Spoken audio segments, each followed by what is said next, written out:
Hello guys, it's me Rio Purba and welcome back to my channel para desainer dan freelancer. Gak terasa nih udah tahun 2017 saja, dan ini adalah video pertama aku guys di tahun ini. Jadi aku mau berterima kasih yang sebesar-besarnya buat teman-teman semua yang masih setia stay tune terus di channel dan video-video aku. Dan aku mau bilang pada teman-teman semua, channel YouTube berbau desain dan membahas tentang hal-hal desain itu masih sangat jarang di Indonesia. Jadi aku bertekad dan berkomitmen untuk terus mengembangkan channel video ini ke arah yang lebih baik lagi. Jadi aku minta bantuan kepada teman-teman untuk support terus channel dan video-video aku, supaya aku semakin semangat untuk meng-create video-video baru yang gak kalah berkualitas dari video sebelumnya. Nah, karena ini awal tahun yang baru, pasti teman-teman punya target masing-masing nih ya, yang mau dicapai di tahun ini. Jadi di video kali ini aku mau share pengalaman aku bagaimana aku mengawali karir dari yang hanya anak kampung ya, berproses kemudian menjadi seorang desainer dan freelancer yang mempunyai klien dari beberapa daerah dan luar negeri. Nah, di video kali ini aku akan membagikan semua proses dan rahasianya. Jadi pastikan teman-teman tetap stay tune di video aku.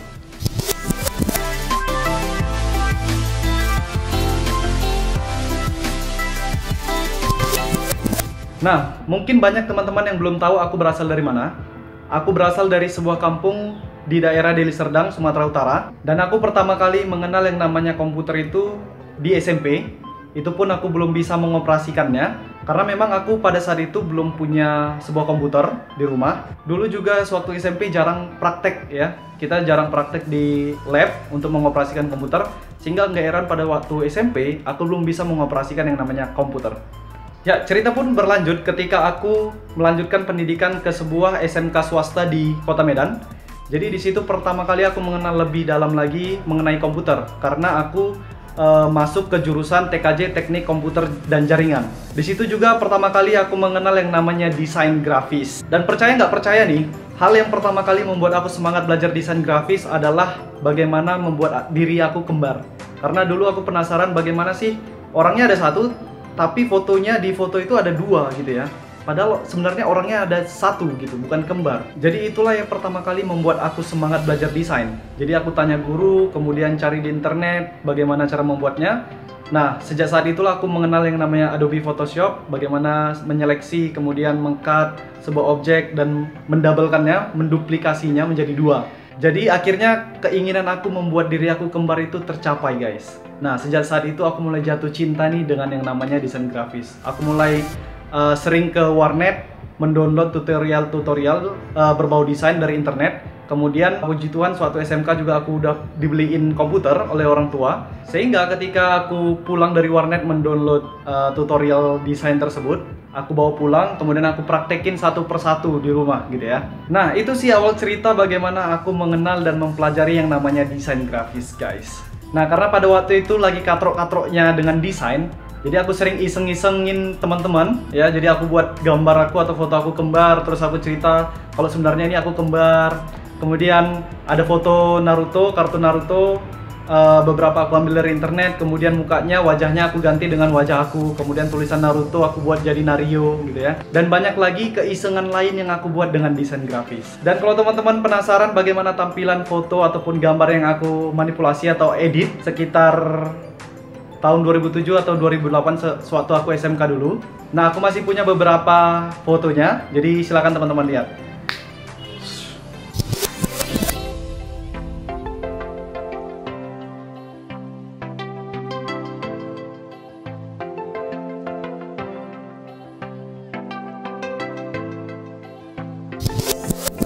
Nah, ternyata rupanya bakat dan ketertarikan aku terhadap desain juga disadari oleh teman-teman dan guru aku. Sehingga pada satu hari ada orang yang nempel di mading mengenai kompetisi desain grafis di Kota Medan.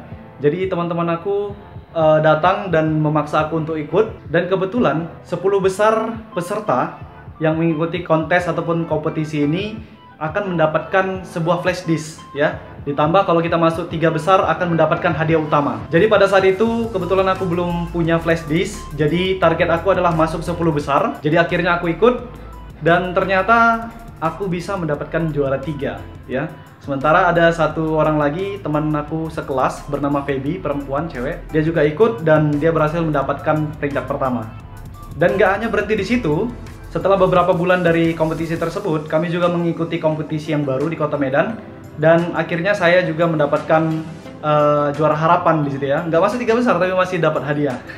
Juara harapan. Dan dari situlah awal cerita aku belajar yang namanya desain grafis, guys. Ya, cerita pun berlanjut. Ketika aku menamatkan studiku dari SMK tersebut, aku melanjutkan ke jenjang perkuliahan sambil bekerja. Ya, selama perkuliahan, aku sempat 2 kali berhenti bekerja, ya. Pertama aku bekerja di sebuah event organizer, selang hampir 1 tahun aku berhenti, kemudian bekerja lagi di event organizer yang lain, kemudian aku berhenti. Itu karena kesibukan aku saat kuliah. Jadi setelah berhenti yang kedua kali, aku berpikir, wah nggak bisa begini terus gitu ya. Jadi kalau misalnya aku kerja berhenti, nggak enak gitu ya, nggak enak. Kesannya nggak enak. Jadi aku putuskan untuk tidak mencari kerjaan yang baru gitu ya. Jadi aku fokus kuliah, tapi semakin lama kantong semakin menipis gitu ya. Jadi aku penasaran, aku coba cari-cari di internet bagaimana mencari uang sebagai seorang desainer grafis. Kemudian disitulah aku ketemu yang namanya 99 Designs. Jadi aku pelajari, kemudian aku lihat testimoni dari desainer yang pernah ikut di 99 Designs, dan memang betulan gitu ya, situs itu betulan. Jadi pada saat itu karena udah ketemu nih ya, seperti lubang emas gitu ya. Jadi aku hanya tinggal menggali saja, kemudian aku menghasilkan gitu tanpa harus bekerja lagi. Jadi pada saat itu aku semangat. Di bulan pertama aku ikut 99 Designs. Aku ingat di tahun 2012 ya, awal bulan Januari aku ikut, dan di situ aku semangat sekali, guys. Hampir setiap hari aku mengikuti sebuah kompetisi atau kontes di 99 Designs ya. Aku fokus pada kontes logo. Dan pada saat itu belum ada limitation seperti sekarang. Di bulan pertama itu tidak jelek-jelek amat hasilnya, tapi hancur gitu. Tidak ada satupun kontes yang aku menangin. Begitu juga di bulan kedua, dan akhirnya gitu ya, akhirnya di bulan ketiga lah baru pecah telur gitu ya. Aku mendapatkan satu kontes dan bahagianya itu luar biasa, luar biasa. Nah, sejak saat itulah baru rutin di bulan keempat, kelima, dan seterusnya aku menang satu kontes. Dan dari kontes online inilah pertama kali juga aku mendapatkan klien dari luar negeri. Aku masih ingat di tahun 2012, tepatnya bulan 8, aku menang di sebuah kontes lagi. Nah, ternyata CH-nya itu baru pertama kali membuat kontes di situ, dan dia perlu banyak desain yang lain untuk perusahaan dia. Jadi si CH tersebut memutuskan, CH itu adalah si pembuat kontes holder. Jadi si CH tersebut memutuskan untuk tidak membuat kontes lain. Dia langsung menghubungi saya untuk membuat ataupun menyelesaikan project desain yang lainnya. Jadi pada saat itu kita one to one project ya, bekerja sama untuk menyelesaikan beberapa desain yang dia perlukan. Nah, aku ingat sekitar 1,5 bulan aku dikontrak oleh beliau dari Amerika. Pada saat itu aku bisa menghasilkan sekitar $1.400 dalam waktu 1,5 bulan dari dia. Nah, pada saat itu aku masih kuliah ya, masih muda, dan baru pertama kali mendapatkan uang sekitar $1.400 itu rasanya wow gitu ya. Nah, karena punya banyak uang, aku mulai hilang kontrol nih, guys. Aku jual motor aku yang lama, kemudian singkat cerita dana yang aku dapatkan tadi itu aku cairin, kemudian uangnya semua itu aku kumpulin, aku beli cash ya, motor baru yang pada saat itu banyak sekali anak-anak laki-laki ataupun anak-anak muda yang membeli motor tersebut ya, motor Yamaha gitu ya. Nah, percaya nggak percaya nih guys, 3 bulan setelah aku makai motor baru yang ini, percaya nggak percaya, setelah 3 bulan motor ini hilang dicuri, guys. Ya, jadi ceritanya pada saat itu aku lagi makan, ini maghrib menjelang malam ya, aku makan malam di sebuah rumah makan. Motor aku parkirin agak ke pojok, dan pada saat itu memang tidak ada tukang parkir di situ. Nah, singkat cerita ya, ketika aku selesai makan, tahu-taunya motor aku udah hilang. Ya, mudah-mudahan teman-teman yang sedang di puncak-puncaknya dan menghasilkan banyak earnings dari desain tidak terlalu hilang kontrol seperti aku dulu.